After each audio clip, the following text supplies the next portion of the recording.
स्वागत है आप सबका। सांख्य दर्शन अपना प्रसंग चल रहा है। इस सांख्य दर्शन में क्रमिक विषयों की चर्चा के प्रसंग में आज हम सांख्य दर्शन का जो एक विशेष और प्रसिद्ध सिद्धांत है, सत्कार्यवाद का सिद्धांत, इस सिद्धांत के ऊपर में कुछ चर्चा करेंगे और इस सिद्धांत को मानने में सांख्य दर्शन में क्या हेतु दिए गए हैं, उन हेतुओं का नाम सहित उससे होने वाले कार्य और सत्कार्यवाद के सिद्धांत की स्थापना में वो कैसे सहायक है, इस सारी बातों को देखेंगे। अवगतम। तो ये सत्कार्यवाद क्या चीज है, इसको समझने के लिए थोड़ी सी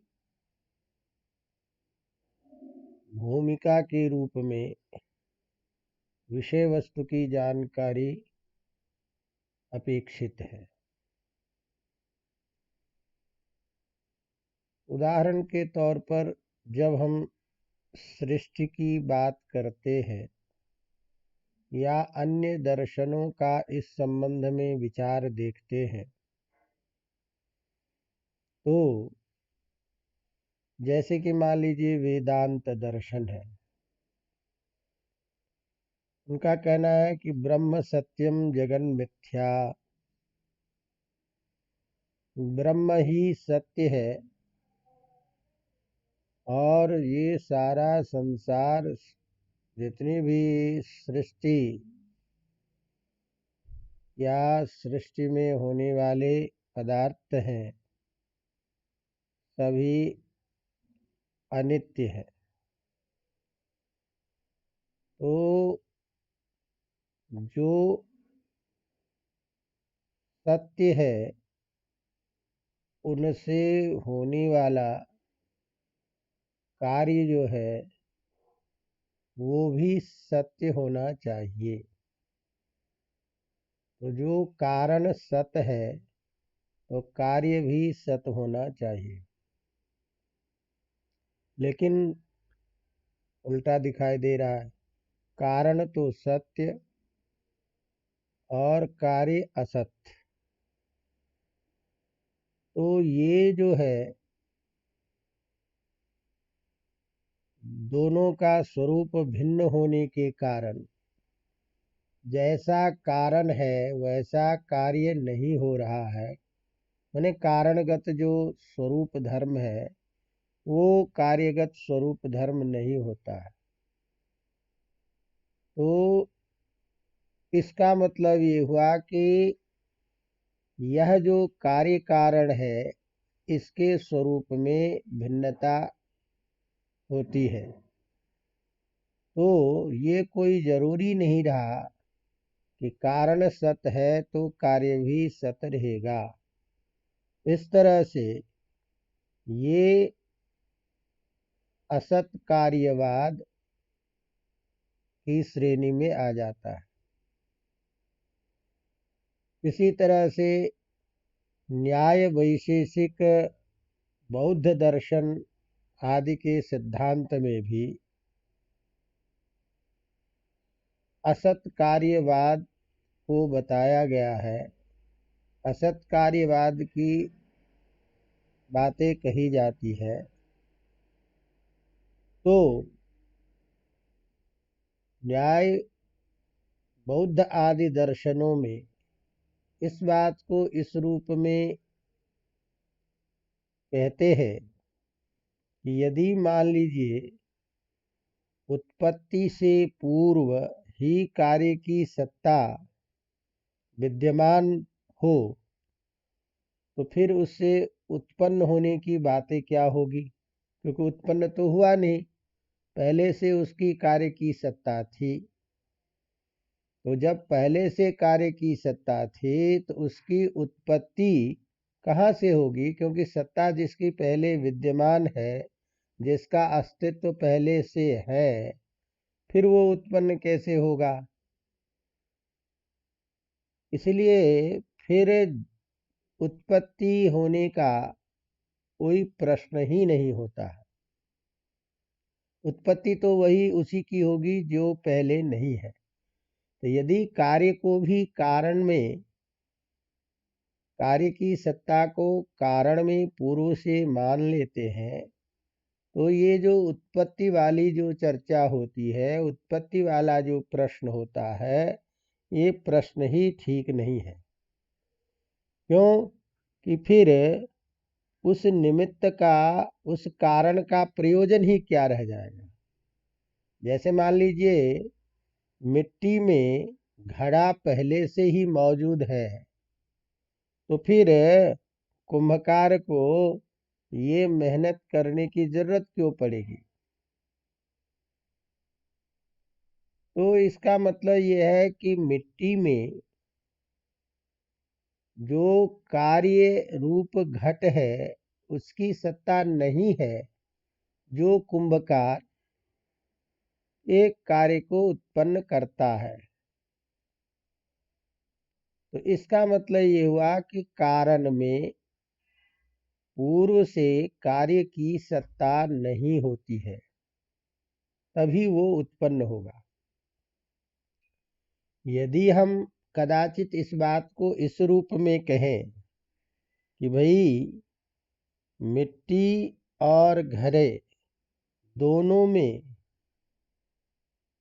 स्वरूपतः भेद है, मिट्टी अलग चीज है, लेकिन उसी मिट्टी में एक आकार लेकर के घड़ा हम बनाते हैं। यदि ऐसा कहा जाए तो इसका मतलब तो ये हुआ कि इस विशेष आकृति के रूप में भी अंतर तो हो ही गया कि घट रूप आकृति जो है वो मिट्टी में नहीं है, जिसका निर्माण कुंभकार करता है। तो इस तरह से कार्य और कारण, इस दोनों में भी भेद तो हो ही जाता है। अर्थात कार्य रूप जो घट है वह उस रूप में, वास्तविक रूप में अपने कारण में विद्यमान नहीं है। अतः ये कहना कि कार्य से पूर्व कारण में कार्य की सत्ता रहती है, ये ठीक नहीं है। इस तरह से ये जो न्याय वैशेषिक बौद्ध आदि दर्शनवादी लोग हैं, उनका कहना है कि कार्य और कारण दोनों अलग अलग स्थिति में है, इसीलिए ऐसी स्थिति होने के कारण यह कथन ठीक नहीं है। तात्पर्य ये हुआ कि जो असत पदार्थ है उससे सत की उत्पत्ति नहीं होगी, नहीं होती है, और जो सत है उससे असत चीजों की उत्पत्ति नहीं होगी। तो वेदांती लोग ब्रह्म को सत्य मानते हैं और ब्रह्म का जो कार्य है जगत, उसको असत्य मानते हैं। तो ऐसी स्थिति में दोनों में अंतर हो गया। इसी तरह से असत तत्व जो है उसको यदि हम कहेंगे कि वह असत तत्व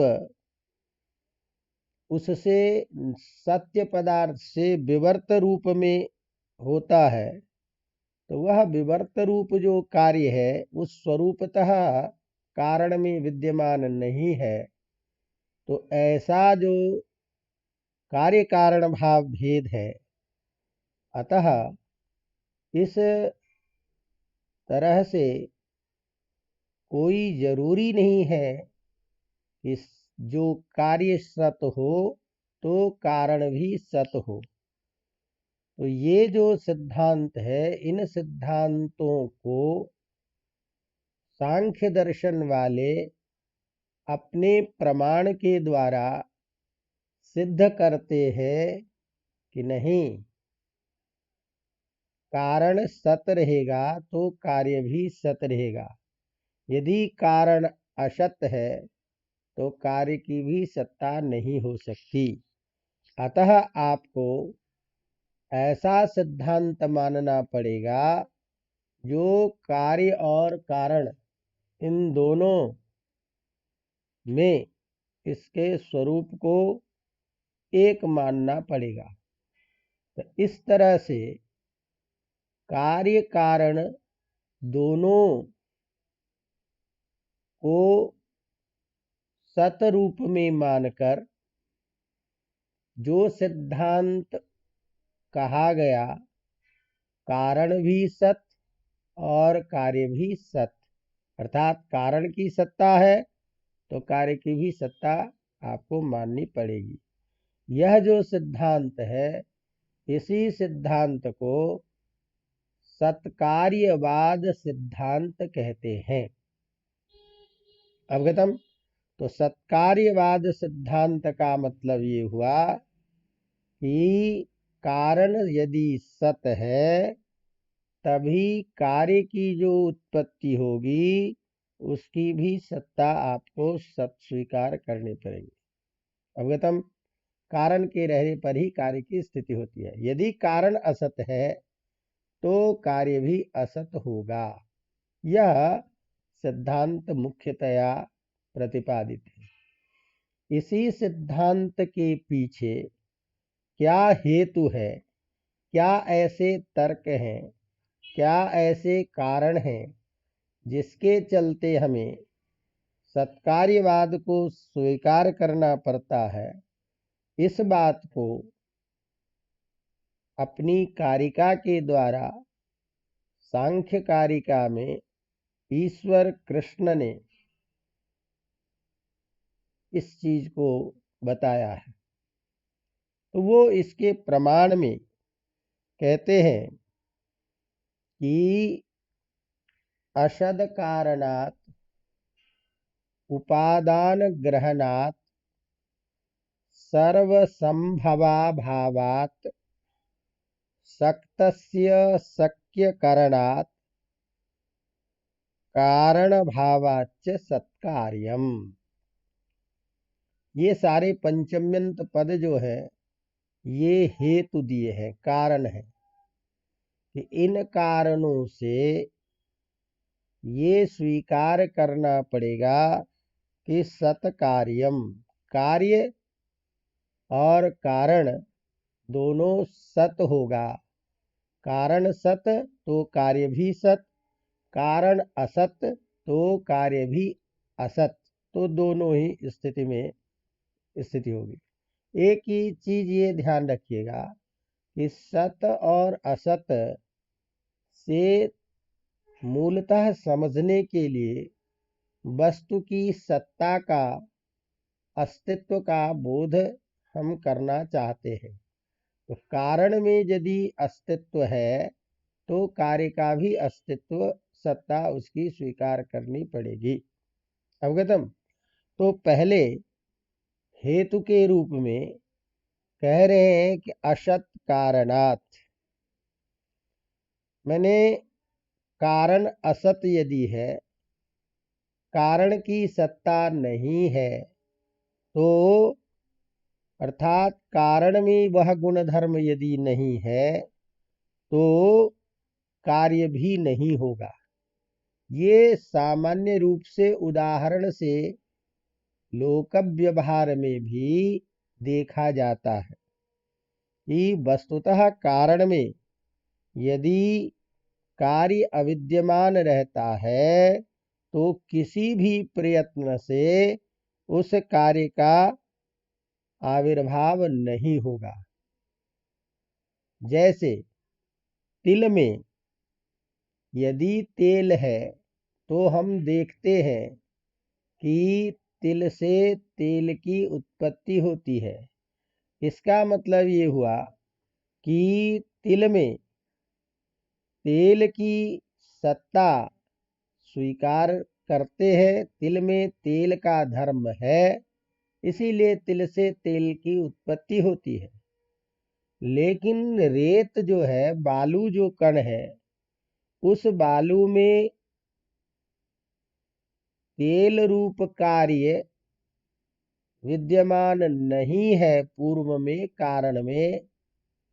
तो यदि आप कितने भी रेत को इकट्ठा करके मशीन में डाल करके यदि निकालना चाहेंगे तो उससे तेल की उत्पत्ति नहीं हो सकती है। तो इस रूप में हम ये देखते हैं कि सिकता में, बालू में वह जो कारण है उसमें तेल रूप कार्य की सत्ता पहले से नहीं है, इसीलिए प्रयास करने पर भी किसी भी प्रयास से तेल की उत्पत्ति नहीं होती है। लेकिन तिल में यदि तेल है तो उत्पत्ति देखी जाती है। तो ये एक तय हुआ कि यदि कारण असत है तो कार्य की सत्ता नहीं होती है। ये भी बात इस सत्कार्यवाद को बताने में हेतु दिखता है। यदि असत से सत की उत्पत्ति होती तो ऐसी स्थिति में मिट्टी आदि जो है उसमें सभी पदार्थों से सभी पदार्थों की, सभी कार्यों की उत्पत्ति हो जाती। लेकिन मृत आदि पदार्थों से सभी प्रकार के कार्यों की उत्पत्ति नहीं होती है। हम देखते हैं कि चाहे कितनी भी शिल्पी क्यों न हो, कितना भी कलाकार क्यों न हो, लेकिन नीला को पीला कर दे, ऐसा नहीं होता है। तो जो स्वरूपतः कारण में नहीं है तो कार्य भी नहीं देखा जाता है। अतः ये सिद्ध होता है कि सत्कार्यवाद आपको मानना पड़ेगा। तो असत कारणात, कारण के असत होने से कार्य की अनुपलब्धि देखे जाने के कारण यह तय होता है कि आपको मानना पड़ेगा कि कारण में वो गुण धर्म यदि रहता है तो कार्य की भी सत्ता रहती है। दूसरी बात, दूसरा हेतु दे रहे हैं उपादान ग्रहणात। उपादान ग्रहण अर्थात जो जिस चीज को चाहता है उस चीज को बनाने का सामर्थ्य जिसमें है वह उसी तरह के वस्तु को ग्रहण करता है। तो इससे मतलब ये हुआ कि कार्य का कारण के साथ संबंध होना आवश्यक है। तो कार्य कारण के परस्पर संबंध से भी ये देखा जाता है कि सत्कार्यवाद स्वीकार करना पड़ेगा। कारण जैसे मैंने बताया कि यस्य कार्यस्य, जिस कार्य का जो उपादान होगा, उपादान मैंने उससे संबंधित जो चीजें हैं जिससे वह कार्य हो सकता है, तो जैसा कार्य हमको अपेक्षित होता है उस कार्य को करने के लिए जो चीजें समर्थ है उसी का ग्रहण हम करते हैं। जैसे घड़ा बनाने के लिए मिट्टी उसका उपादान कारण है, तो घट बनाने वाला जो है, घट की को प्राप्त करने वाला जो है, घट की इच्छा रखने वाला जो व्यक्ति है, वह उसके लिए मिट्टी को ही ग्रहण करेगा। तो जिसका जिसके साथ में संबंध है, वह उसी का ग्रहण करता है। यदि कार्य कारण भाव में यदि संबंध नहीं स्वीकार करेंगे, बिना संबंध के भी कार्य की उत्पत्ति यदि मानने लगेंगे, तो आपको जो जिसमें धर्म नहीं है, उस तरीके का भी कार्य होना चाहिए।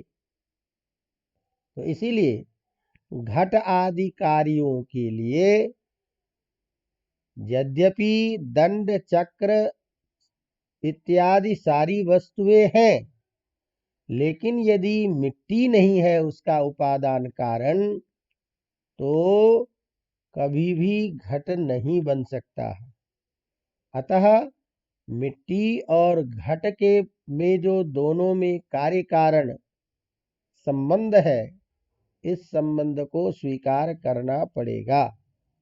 अवगतम। तो इस तरह से जो यस्यार्थी, जो जिस चीज को प्राप्त करना चाहता है, उसका जो उपादान है, वो उसी चीज को ग्रहण करता है। ये लोक व्यवहार में भी देखा जाता है। तो इसीलिए दही प्राप्त करने वाला जो व्यक्ति है, वह दूध से को ही ग्रहण करता है, क्योंकि दूध में उस प्रकार के कारण उपादान स्वरूप माने जाते हैं। दूध दही का उपादान कारण, अन्यथा जल से भी दही बना लिया जाए। तो चूंकि दही का उपादान दूध ही है, इसीलिए विशेष कार्य के द्वारा विशेष कारण का होना आवश्यक देखा जाता है। तो इसलिए खास जो विशेष चीजें हैं, उस विशेष कार्य का प्रादुर्भाव विशेष पदार्थों से ही देखे जाने के कारण ये उपादान ग्रहण, यह जो हेतु है, ये इस हेतु से भी कार्य कारण भाव सिद्धांत स्वीकार करना पड़ेगा। इसीलिए मैंने कहा कि दही जब बनेगा तब दूध से ही बनेगा, तेल जब भी बनेगा तो तिल से ही बनेगा। तो ऐसी स्थिति में जैसे सिकता से तेल नहीं बन सकता, क्योंकि तेल का उपादान सिकता नहीं है। घड़े का उपादान अन्य कोई चक्र चीवर आदि नहीं है। अतः उपादान ग्रहण करने से उपादान ग्रहण के कारण उस कार्य की उत्पत्ति लोक में देखे जाने से ये माना जाता है, या ये स्वीकार करना पड़ेगा कि भाई कार्य कारण में विशेष संबंध होना चाहिए। अवगतम। इसी तरह से तीसरा कहते हैं सर्वसंभवा भावात। कहते हैं क्यों ये तीसरा हेतु दिया कि असंबद्धमेव कार्यम कस्मान न जाए। मैंने असंबद्ध कार्य क्यों नहीं होता है? कार्य कारण रूप विशेष संबंध होने पर ही कार्य होगा है, असंबद्ध कार्य क्यों नहीं होता? तो उसके लिए हेतु दे रहे हैं कि सर्वसंभवा भावात, ये तीसरा हेतु दे रहे, क्योंकि सभी चीजों से सभी कार्यों की उत्पत्ति नहीं देखी जाती है। प्रत्यक्ष का विरोध होता है कि नहीं सर्वेभ्य, सारी चीजों से, सारे कारणगत वस्तुओं से सब प्रकार के कार्य उत्पन्न हो, यह नहीं देखा जाता। मृत पिंड जो है वो घट के ही प्रति कारण होगा, पट के प्रति कारण नहीं होगा। तो पट में वस्त्र बनाने का सामर्थ्य है, इसीलिए पट से घट आदि की उत्पत्ति नहीं होगी, पट की ही उत्पत्ति होगी। इसीलिए कारण में कार्य का पूर्व संबंध स्वीकार करना पड़ेगा। अतः यदि हम ये कहें कि सभी प्रकार के कारणों से सभी प्रकार की कार्य की उत्पत्ति क्यों नहीं होती, इसलिए नहीं होती कि सर्वस्य संभवा भावात्, सभी से सबकी उत्पत्ति नहीं देखी जाती है। तो केवल समर्थ कारण से ही अभिष्ट कार्य की प्राप्ति हो सकती है। इससे भी यह सिद्ध होता है कि कार्य सूक्ष्म रूप से अपने कारण में विद्यमान था, कार्य उत्पन्न होने से पूर्व वह अव्यक्त अवस्था में उसमें विद्यमान रहता है। तो अपने उसी रूप में, जिस रूप में वो विद्यमान है अव्यक्त रूप में, उसी प्रकार के कार्य को वो ग्रहण करेगा। तीसरा जो आगे की जो स्थिति है, इसके लिए और हेतु दे रहे हैं। अगला, सक्तस्य शक्य करणात्, ये चौथा हेतु दे रहे हैं। सक्तस्य शक्य करणात् माने जिसका कारण, इसी बात को यस्य कार्यस्य उत्पत्तौ, जिस कार्य की उत्पत्ति में समर्थ होता है, उसका कारण, उसका जनक वही हो सकता है। जो कारण असक्त है, जिस कार्य के प्रति उसकी प्रवृत्ति या उसमें उसकी उत्पत्ति नहीं होती, तो इस प्रकार की जो शक्ति है, वह शक्ति अव्यक्त रूप में जिस रूप में रहती है, वह उसी रूप में स्वीकार करना पड़ेगा। अतः सक्तस्य शक्य कारणात्, सक्त का कारण रूप अव्यक्त में स्वीकार करने के कारण यह स्वीकार करना पड़ेगा कि जिस रूप में जिसका सामर्थ्य है, कारण में जो सामर्थ्य है, उसी प्रकार के कार्य की सत्ता को स्वीकार करते हैं। अवगतम। तो अब ऐसी स्थिति में इन हेतुओं के द्वारा ये नहीं हम कह सकते हैं कि जितने भी कार्य है वो उसका संबंध कार्य कारण के प्रति हो सकता है। तो इस आशंका को ध्यान में रख करके अगला कहते हैं कारण भावाच्य, अर्थात कारण ही कार्य रूप में या कार्य ही कारण रूप में स्थित रहता है। दोनों में अभेद संबंध माना जाता है। तो कारण कार्य का ही कारण रूप में होने के कारण और कारण ही कार्य रूप में होने के कारण, दोनों में समान धर्म होने के कारण ये स्वीकार करना पड़ेगा कि जैसा कारण है वैसा कार्य हो रहा है। तो वस्तुतः कार्य से कारण या कारण से कार्य भिन्न नहीं है, अपितु अभिन्न ही है। एक ही वस्तु की दो स्थिति होती है।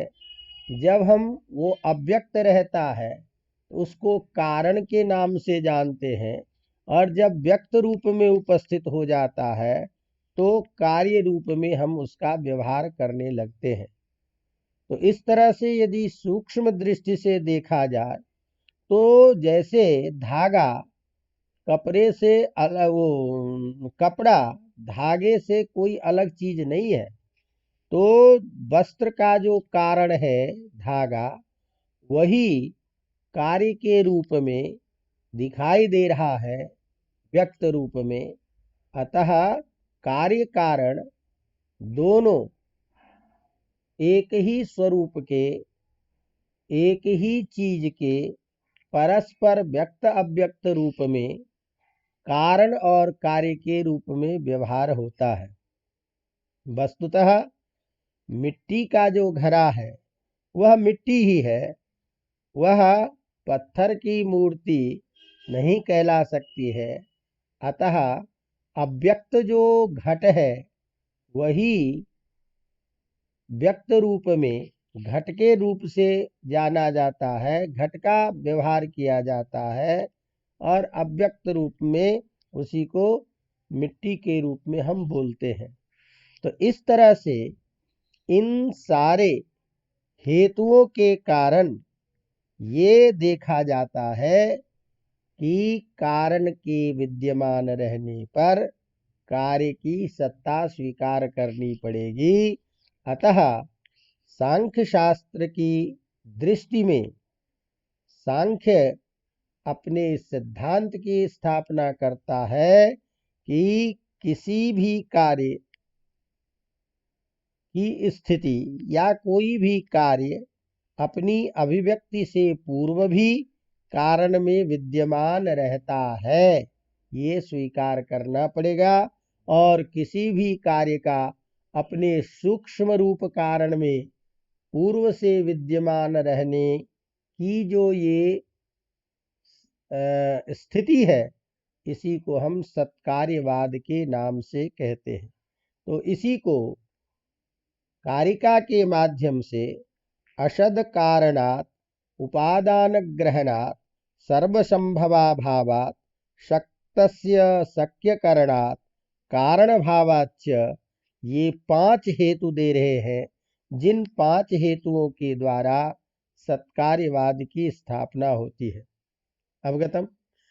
अब ये ध्यान दीजिए कि यह जो सत्कार्यवाद है, इस सत्कार्यवाद को कार्य कारण के स्वरूप को देख करके हम 2 प्रकार के इसके रूप मानते हैं। अतः सत्कार्यवाद का 2 रूप कहा जा सकता है। एक तो है परिणामवाद और दूसरा है विवर्तवाद। सत्कार्यवाद जो है, इसके 2 रूप है, एक परिणामवाद और दूसरा विवर्तवाद।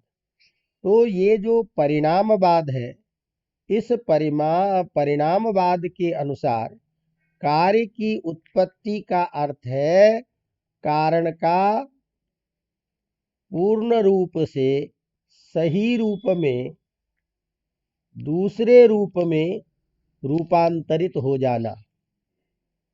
ये जो है कारण का स्वरूपतः अपने स्वरूप को दूसरे रूप में परिवर्तित कर दे, यह जो सिद्धांत है इसे हम परिणामवाद कहते हैं। जैसे दूध जो है अपने स्वरूप को बिल्कुल परिवर्तित कर देता है दही के रूप में। तो दूध का दही के रूप में जो उपस्थिति है, यह परिणाम है दूध का। मिट्टी का ही परिणाम है, परिणाम है घड़ा। अतः मिट्टी से घड़ा रूप जो कार्य है, ये परिणामवाद के अंतर्गत आता है। दूध से दही रूप का जो रूपांतरित रूप है, वह परिणामवाद है। अवगतम। तो जो अपने स्वरूप को किसी दूसरे रूप में परिवर्तित कर दे और सर्वथा परिवर्तित कर दे, ऐसे अर्थात कारण अपने रूप को कार्य के रूप में यदि दूसरे रूप में परिवर्तित कर देता है, तो यह जो सिद्धांत है, ये परिणामवाद सिद्धांत कहलाता है। तो दूध और मिट्टी वास्तविक रूप से रूपांतरित होकर के दही के रूप में, मिट्टी घट के रूप में उत्पन्न होता है। इसीलिए यह परिणामवाद है और सांख्य दर्शन इस परिणामवाद को स्वीकार करता है। दूसरा जो है, जिसे हम विवर्तवाद कहते हैं, तो यह विवर्तवाद अद्वैत वेदांत का सिद्धांत है। इस विवर्तवाद के अनुसार कारण जो है, जो अपना विकास या रूपांतर जिसको हम कहते हैं, ये केवल प्रतिभाषित होता है, दिखाई देता है, वस्तुतः वो उससे अलग नहीं होता है। यह वास्तविक रूप से इसका परिणाम नहीं है, ये वास्तविक रूप से इसका रूपांतरण नहीं है, ये केवल एक आभास मात्र है। तो पूर्व की इसीलिए कहते हैं कि जैसे जल जो है, इसी का रूपांतरित रूप जो बुलबुले हैं, फेन है, वह फेन केवल अलग जैसा दिखाई देता है, वस्तुतः वह जल से अतिरिक्त और कुछ नहीं है। तो जैसे जल ही कार्य के रूप में किसी कारणगत भंवर के चलते या पानी के बहाव के चलते, टकराव के चलते जो वहाँ बुलबुला उत्पन्न होता है, वह पानी का फेन या बुलबुला पानी के अतिरिक्त और कुछ नहीं है। इसीलिए ये केवल आभास मात्र है। जैसे हम रस्सी को देखते हैं, लेकिन रस्सी किसी कारणवश सांप के रूप में दिखाई देता है, तो अंधेरा आदि के कारण, अज्ञान आदि के कारण, आकृति की समानता होने से रस्सी का सर्प के रूप में परिणाम स्वरूप बदला नहीं है, बल्कि एक आभास मात्र होता है।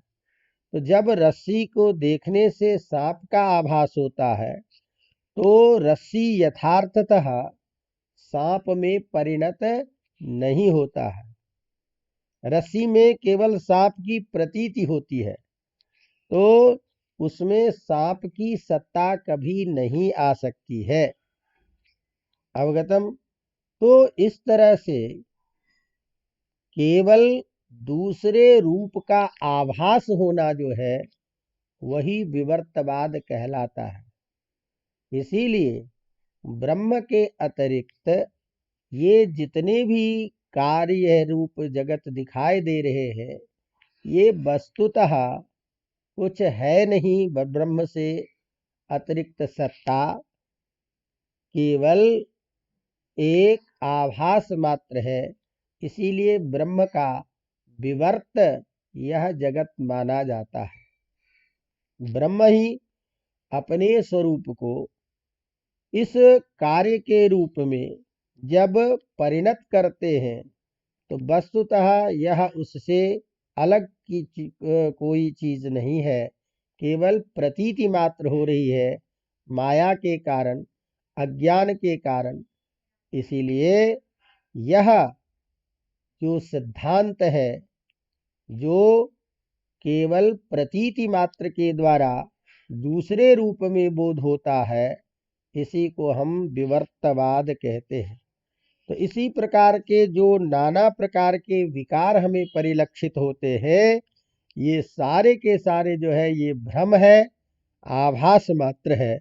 यथार्थतः उस ब्रह्म का कभी रूपांतरण होता ही नहीं है।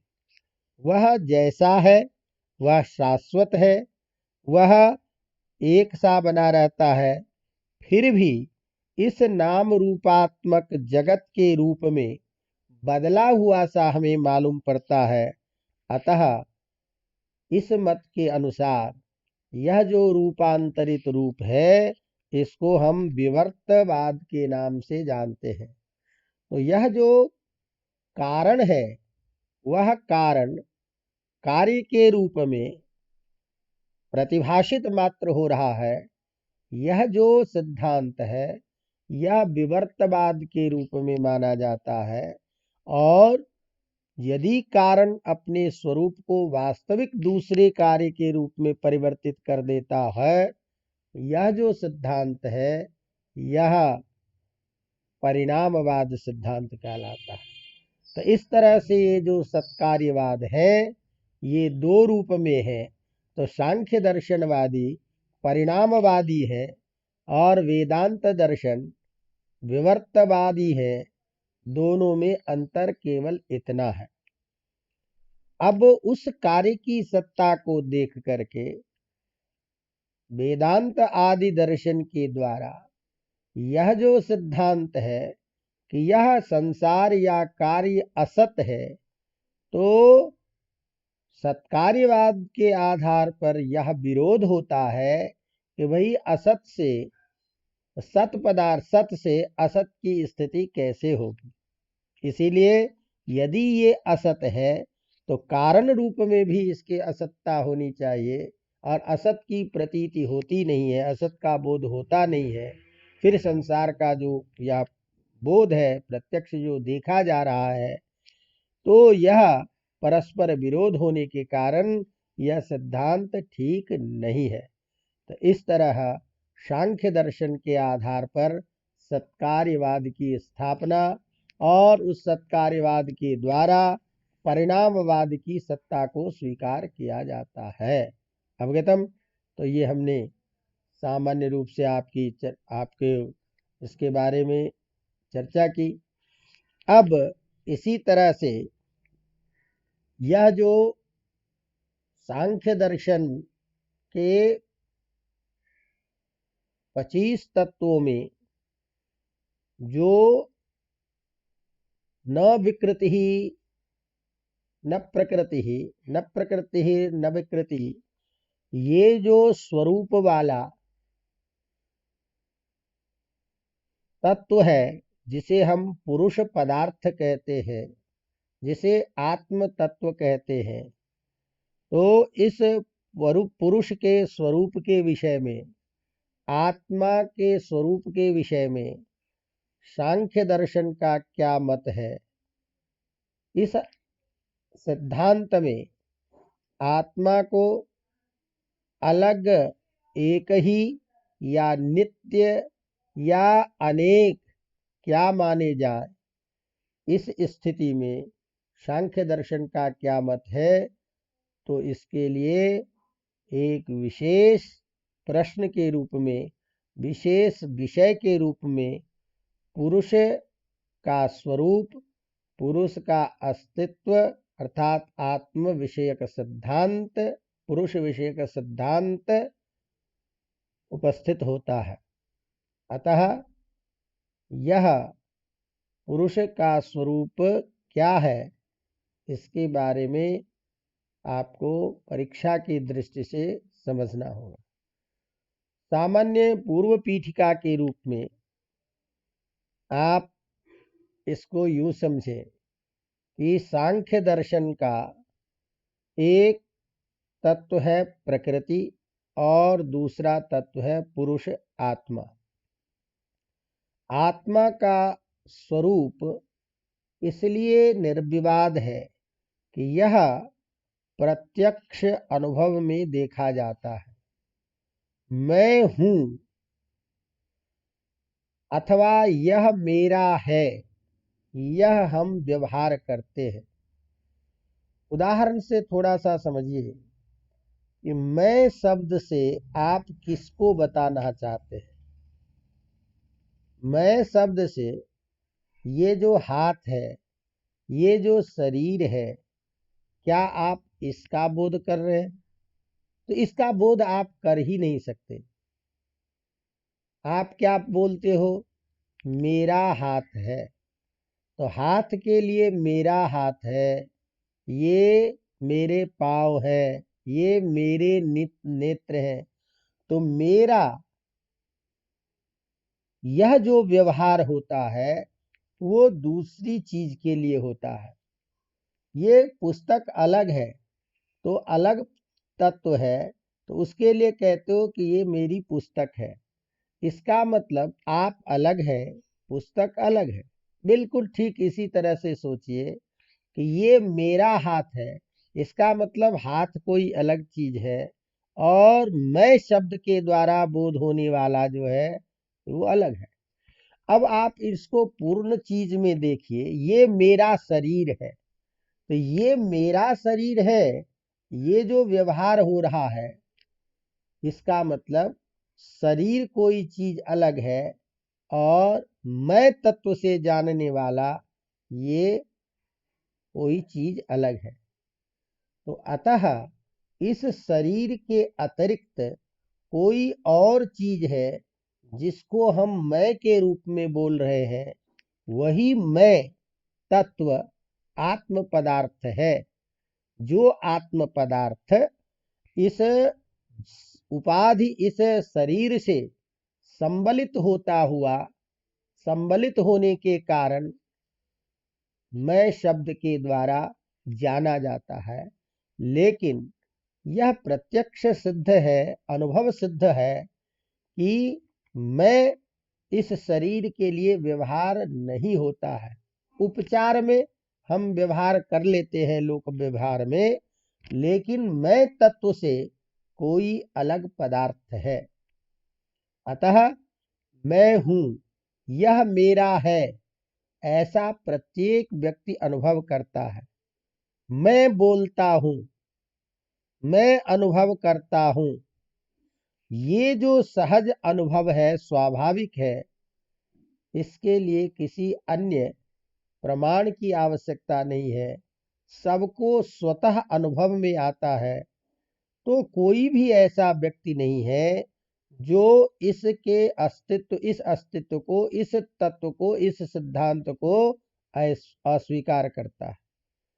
तो अब इसके लिए ये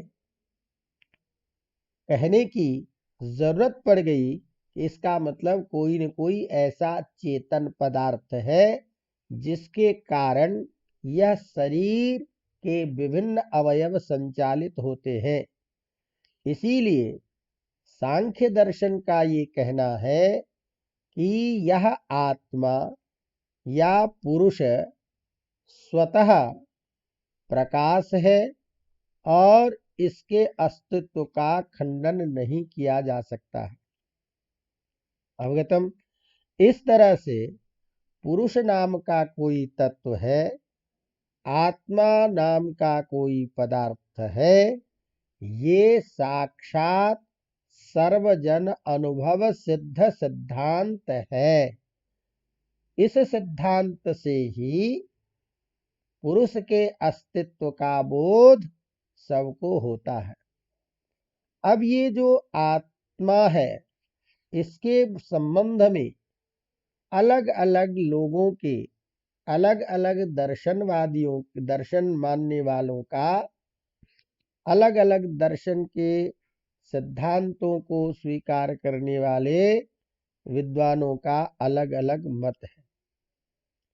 लेकिन आत्मा के अस्तित्व के संबंध में सभी एक मत है कि आत्मा का अस्तित्व तो है, लेकिन यह आत्मा का जो स्वरूप है, इस स्वरूप के विषय में दार्शनिकों में मतभेद देखा जाता है।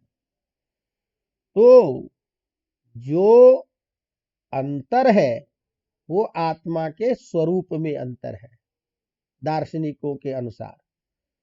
बल्कि मतलब आत्मा का अस्तित्व ये तो सभी को स्वीकार करना ही पड़ता है और स्वीकार करता ही है कि आत्म पदार्थ है।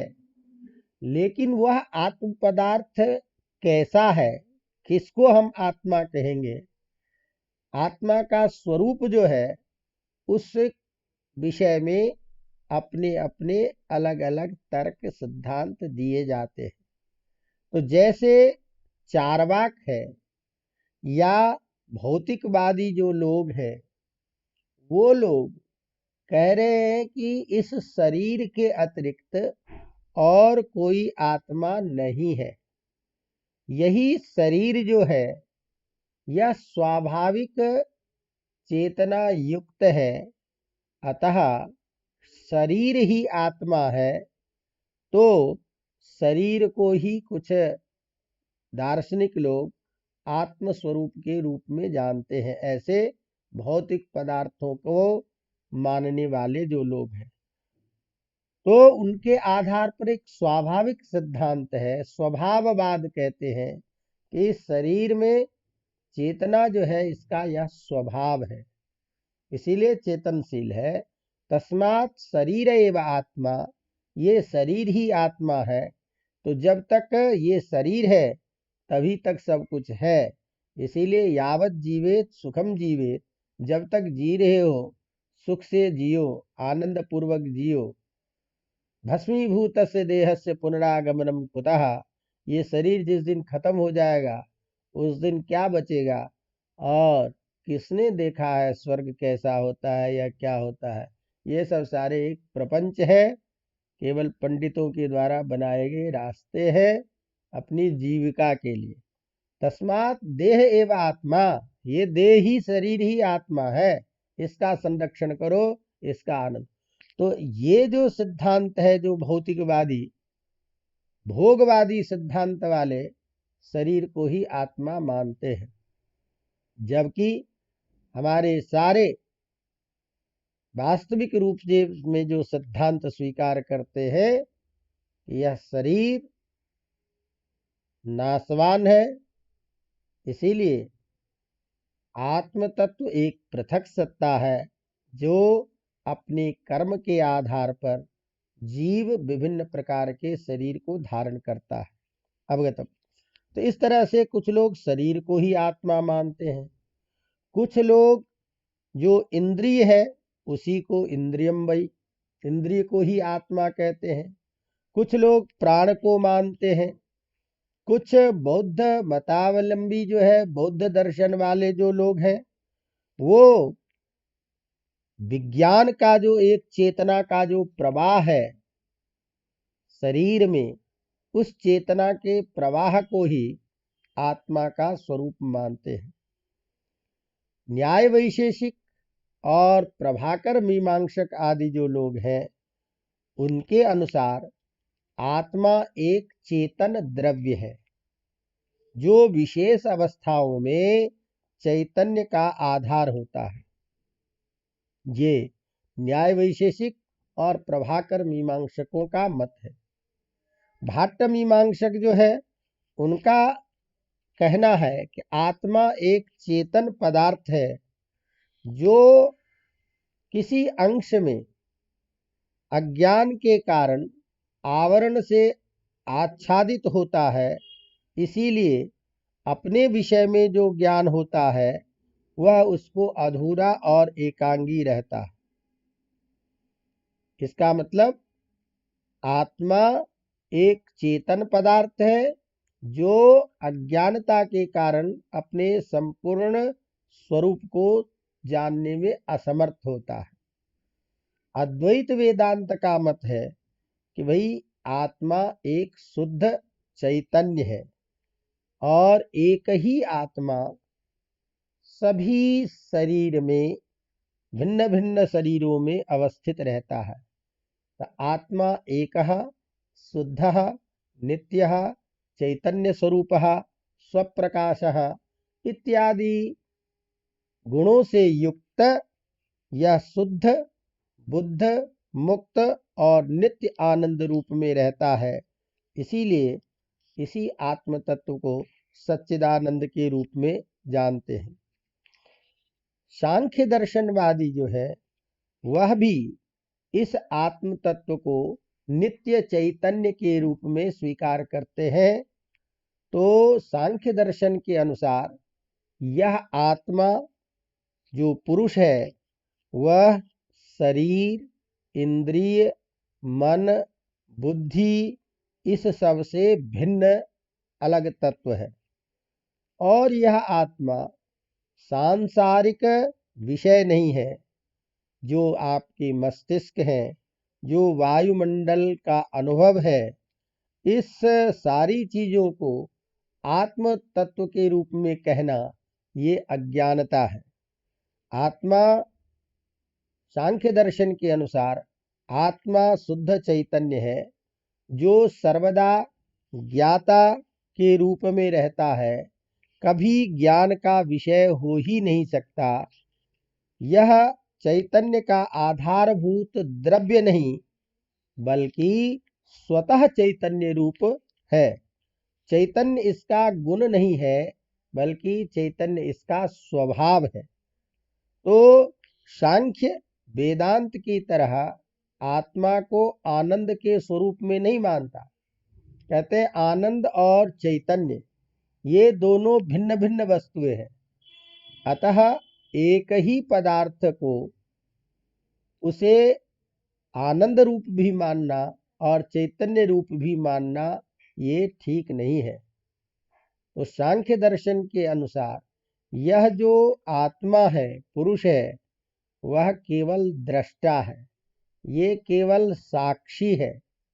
यह बिल्कुल शांत है, ये किसी से उत्पन्न नहीं होता, इसीलिए कार्य रूप भी नहीं है, इसमें कोई विकृति नहीं आती, और न तो ये किसी को उत्पन्न करता है, इसीलिए यह कारण भी नहीं है। तो न विकृति ही न प्रकृति ही, न तो ये कारण है और न कार्य है, केवल साक्षी दृष्टा पदार्थ चेतन स्वरूप यह पुरुष है। अतः सांख्य दर्शन के अनुसार यह पुरुष केवल दृष्टा, प्रकृति की परिधि से अलग बना रहता है और शुद्ध चैतन्य स्वरूप रहता है।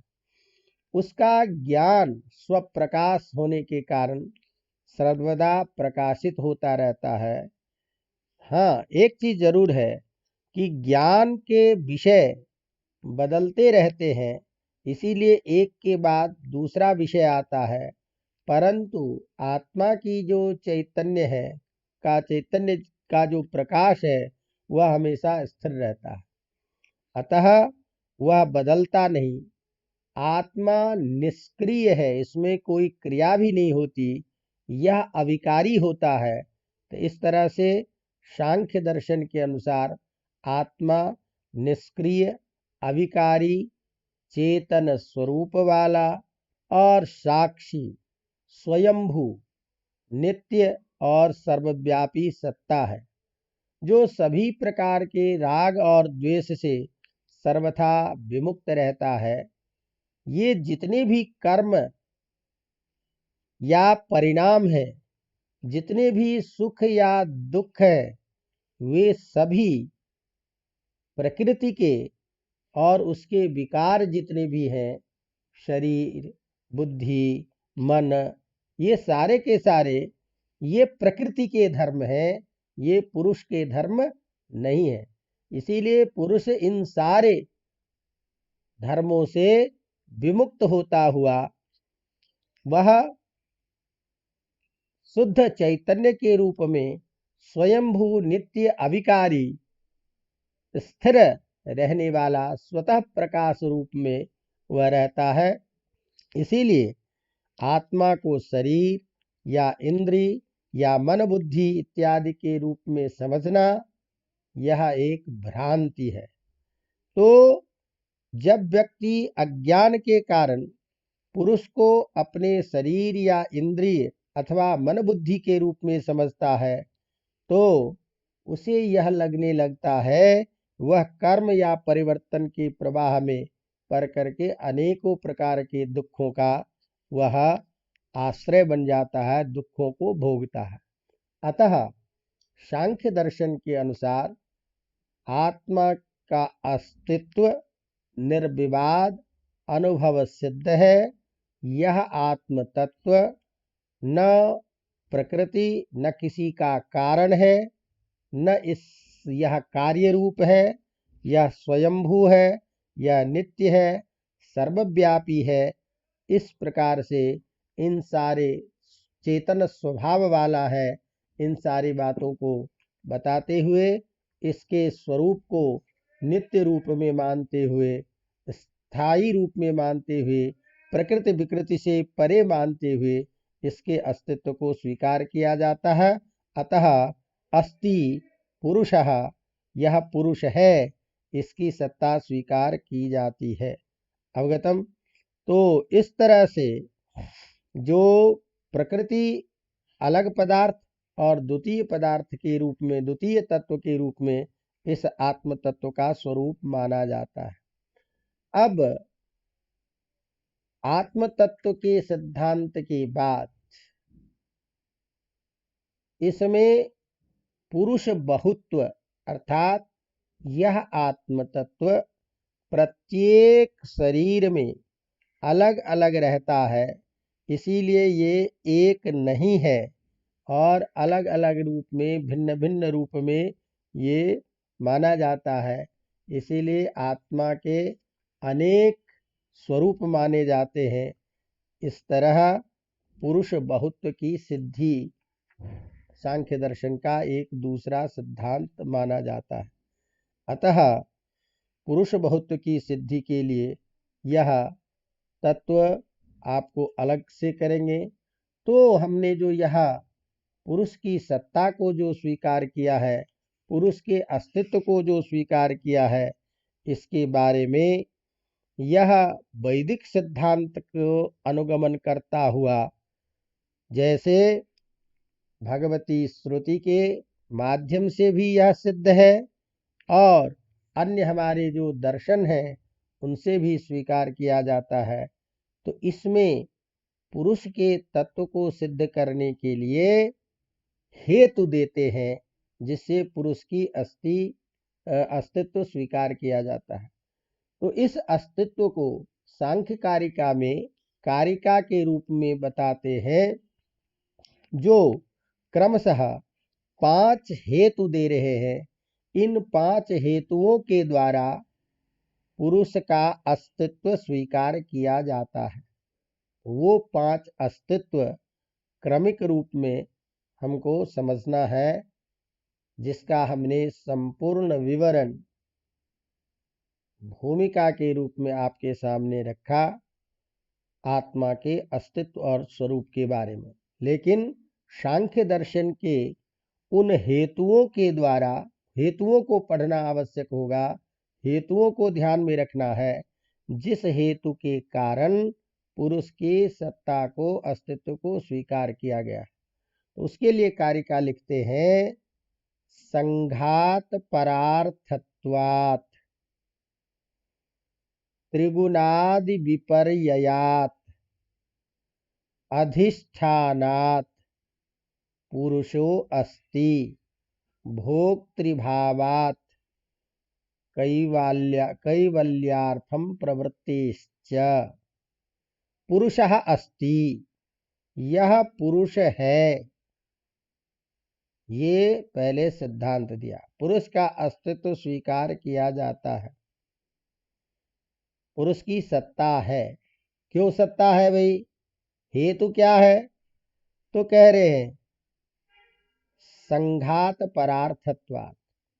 संघात जो होता है वह संघात परार्थ के लिए होता है, एक हेतु। दूसरा हेतु दे रहे त्रिगुणादि विपर्ययात्। ये जो त्रिगुण है इसका विपर्य होता है। तीसरा हेतु दे रहे अधिष्ठानात्, अधिष्ठान होने के कारण, कार्य का कोई न कोई अधिष्ठान होना चाहिए। चौथा दे रहे हेतु भोक्तृभावात्, क्योंकि भोक्तृ माने भोग करने का जो धर्म है, उस धर्म से युक्त होने के लिए, तो जो भोग्य पदार्थ है इसका भोग करने वाला कोई है। और अगला कह रहा है कैवल्यार्थम प्रवृत्तिश्च, लोगों की प्रवृत्ति कैवल्य में देखी जाती है। तो ये 5 प्रकार के हेतु दे रहे हैं पुरुष के अस्तित्व को स्वीकार करने के लिए। तो पहला हेतु दे रहे हैं जिसको कह रहे संघात परार्थत्वात्। तो सीधा सीधा मतलब समझिए कि सांख्य दर्शन में पुरुष के अस्तित्व को स्वीकार किया जाता है। इसके क्या कारण है तो आपको बताना है कि संघात परार्थत्वात्। ये जो संघात है, संघात क्या, समूह। तो क्या सब सृष्टि क्या है, सारी चीजें क्या है, तो ये जो कह रहे हैं कि चतुर्विंशति जो तत्व है प्रकृति पुरुष के अतिरिक्त, ये चतुर्विंशति 24 तत्वों का जो यह संघातात्मक जगत है, संसार है, जो 24 प्रकार के तत्वों का एक समूह के रूप में ये जगत दिखाई देता है, ये त्रिगुण से युक्त है। इसमें तीनों गुण है। और जो संघात होता है, समूह होता है, वो समूह किसी न किसी के लिए होगा। तो समूह किसके लिए बनाया, तो ये जो 24 तत्वों का यह जो समुदाय है, संघात है, ये परार्थ होता है। ये नियम है, कोई भी संघात, कोई भी समुदाय परार्थ होगा। तो यह जो चतुर्विंशत जो तत्व का जो संघातात्मक रूप है, यह भी किसी न किसी के लिए है। और किसके लिए होगा, तो उसके अतिरिक्त, पुरुष के अतिरिक्त और कोई सत्ता नहीं है। तो जैसे लकड़ी आदि का जो हम एक विभिन्न अवयवों से युक्त पलंग बना लेते हैं, तो ये पलंग किसी न किसी के लिए होता है। मिट्टी, ईंट, सीमेंट इत्यादि बालुओं का संघात करके जो हम मकान बनाते हैं, तो ये मकान किसी न किसी के लिए है। इसी तरह से बिल्कुल ठीक एक मकान की तरह देखिए कि जैसे मिट्टी, ईंट, पत्थर इत्यादि समूहों से बनाया हुआ यह मकान किसी दूसरे के लिए है, ये अपना समुदाय, ये अपने लिए नहीं है। उसी तरह से ये चतुर्विंशति संघात रूप जो यह जगत है, यह भी किसी न किसी के लिए होगा। तो वो जिसके लिए है, सएव पुरुषः। तो इस अनुमान के द्वारा ये प्रमाणित होता है कि जहाँ जहाँ संघात होता है, वो सारे अवयवों से बने हुए पदार्थ किसी न किसी के लिए होता है। अतः चतुर्विंशत तत्वात्मक यह जो चराचर जगत है, ये भी किसी के लिए होना चाहिए। और वह कौन होगा, जो इस संघात से भिन्न होगा। जैसे ईंट, पत्थर, लोहे इत्यादि समुदाय से भिन्न किसी आदमी का मकान होता है, तो आदमी उस समुदाय से भिन्न है। इसी तरह से संसार रूपी यह जो सारे चतुर्विंशत तत्व संघात है, वह उस संघात से भिन्न कोई है जिसके लिए जगत है। तो इस संघात से भिन्न जो है, वह कोई पुरुष पदार्थ है। इस तरह से इस अनुमान के द्वारा संघात परार्थत्वात्, इस प्रत्यक्ष हेतु के द्वारा पुरुष की सत्ता को स्वीकार किया जाता है। अवगतम। इस तरह से एक हेतु दिया संघात परार्थत्वात्। दूसरा हेतु दे रहे हैं त्रिगुणादि विपर्ययात्। तो त्रिगुणादि विपर्ययात्, यहां पर में ध्यान दीजिए कि ये जो त्रिगुणात्मक होते हैं, वो विपर्य होता है, वो प्रसव धर्मी होता है। उसमें से तीनों युक्तों से युक्त होने के कारण वह सामान्य रूप से इसके धर्म होते हैं। लेकिन पुरुष जो है, वो इन तीनों गुणों से के धर्म से रहित है। अतः उसमें किसी भी प्रकार का विपर्य नहीं होता है। तो त्रैगुण्य इस तीनों गुणों के विकार जन्य जो परिवर्तन है, इससे भिन्न होने के कारण यह पुरुष अविवेकी है। इसमें असामान्यत्व है, चेतनत्व है और अप्रसव धर्मी है। तो पुरुष इस त्रिगुणादि से विपर्य वाला धर्म नहीं होने के कारण यह पुरुष की सत्ता को स्वीकार किया जाता, अतः पुरुषा अस्ति। तीसरा हेतु दे रहे अधिष्ठान। अधिष्ठान का मतलब होता है आधार। तो ये जो जगत है ये त्रिगुणात्मक है। अधिष्ठानात उसी के लिए त्रिगुणात्मक जो जगत है वह सुख दुख मोहात्मक रूप में प्रत्यक्ष सिद्ध है। तो ऐसी स्थिति में यह जो चराचर भूत जो जगत है यह अपने अधिष्ठात्री के साथ में सुख दो दुखात्मक होने के कारण, जैसे रथ आदि जो है जो दुख सुख मोहात्मक है उसका अधिष्ठाता कोई चलाने वाला आपका कोई सारथी सूत होता है रथ का, उसी तरह से यह संसार जो है इसको चलाने वाला कोई न कोई सारथी होना चाहिए। अतः इस जगत का अधिष्ठाता कोई न कोई है और वह पुरुष है, ये स्वीकार करना पड़ता है। अगला हेतु दे रहा है भोक्तृभावात। भोक्तृभावात क्योंकि पुरुष है इसको इसलिए स्वीकार करना पड़ेगा कि ये जो चतुर्विंशति तत्व है ये भोग्य चीज है। तो चतुर्विंशति तत्व जब भोग्य पदार्थ है तो उस भोग्य का कोई भोक्ता जरूर होगा। तो इसीलिए सुख दुख मोहात्मक होने के कारण प्रकृति आदि से लेकर के जो महाभूत पर्यंत यह सारा संसार है ये भोग्य ही है और सुख दुखादि होने के कारण तो जो वस्तु है वो सब भोग्य है और उसका कोई भोक्ता होता है। तत्त भोक्तृमत जो भोग्य होगा उसका कोई न कोई भोक्ता होगा। तो इस अनुमान प्रमाण के द्वारा जो सुख दुखादि से रहित है त्रिगुणादि से रहित है ऐसा ही पदार्थ ऐसा ही तत्व इसका कोई भोक्ता हो सकता है। इस अनुमान के द्वारा पुरुष के अस्तित्व को स्वीकार किया जाता है। और अंतिम हेतु दे रहे हैं कैवल्यार्थम प्रवृत्तिश्च। इस संसार में ये देखा जा रहा है कि जो तीनों प्रकार की के जो दुख है उन दुखों की आत्यंतिक निवृत्ति कैसे हो, इसके लिए ज्ञानी लोग जो क्रांत दृष्टा विद्वान लोग हैं वो सारे हमेशा प्रयासरत देखे जाते हैं। तो उनकी प्रवृत्ति जो हो रही है वो किस लिए हो रही है? कोई न कोई नित्य चेतन इस पुरुष के होने के कारण ही उसकी प्रवृत्ति होती है।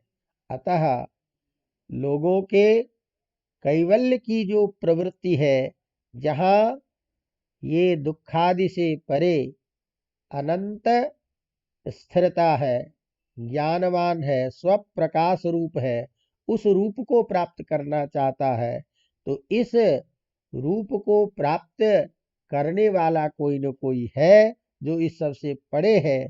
तो इस तरह से शास्त्र के द्वारा बताए गए उस परम पुरुष ईश्वर के अस्तित्व को प्राप्त करने की जो प्रवृत्ति देखी जाती है यह प्रवृत्ति भी ईश्वर के अस्तित्व में प्रमाण होता है। अतः इन सारे प्रमाणों के बल पर, इन 5 प्रमाणों के आधार पर, इन 5 हेतुओं के आधार पर यह देखा जाता है कि तीनों गुणों से रहित अविवेकी असामान्य चेतनादि धर्म से युक्त कोई पुरुष है। तस्मात् पुरुषः अस्ति, इसीलिए पुरुष है और इस पुरुष की सत्ता स्वीकार की जाती है। इस तरह से सांख्य दर्शन में पुरुष के अस्तित्व को स्वीकार करने के लिए ये 5 हेतु दिए गए हैं। अवगतम। चलिए, तो एक बहुत बड़ा प्रसंग आपका संपन्न हुआ। अब हम फिर सांख्य दर्शन में ये पुरुष का जो बहुत्व है, पुरुष की बहुत्व सिद्धि, इसकी हम चर्चा करेंगे। पुरुष बहुत्व की स्थापना के बारे में सांख्य दर्शन का क्या मत है, इसके बारे में हम अगले पाठ में देखेंगे। तो आज हम इसको यहीं पर में संपन्न करते हैं। पुनः अगली कक्षा के साथ आप लोग अपनी प्रतिक्रिया जरूर देते रहें, ताकि और इसको आज आप कल लग रहा है कि इसको सब्सक्राइब करना, आगे बढ़ाना इसको छोड़ दिए हैं। तो जो अपना मूल उद्देश्य है, अधिक से अधिक बच्चों को लाभ हो सके, और सारे ये के सारे जो अभी आप पढ़ रहे हो, ये सारे राजस्थान लोक सेवा आयोग से निकलने वाली जो भर्तियां हैं अभी कॉलेज लेक्चरर की, वो सारे विषय उसमें भी है, और अन्य सभी प्रतियोगी परीक्षाओं में ये आवश्यक है। इसीलिए सबके लिए उपयोगी होने के कारण अधिक से अधिक छात्रों तक पहुंचना चाहिए। संस्कृत के विषयों को समझने वाले छात्र हमारे कुछ उपलब्ध हों, संस्कृत का प्रचार हो, संस्कृत अध्ययन के प्रति आप सबकी रुचि हो, इसी कारण से ये कार्य किया जा रहा है। तो उसमें सहयोग आप सबका अपेक्षित है। इसका ध्यान में रखते हुए इसको हमेशा आगे बढ़ाते रहें और इसका अध्ययन बार बार करते रहें। धन्यवाद।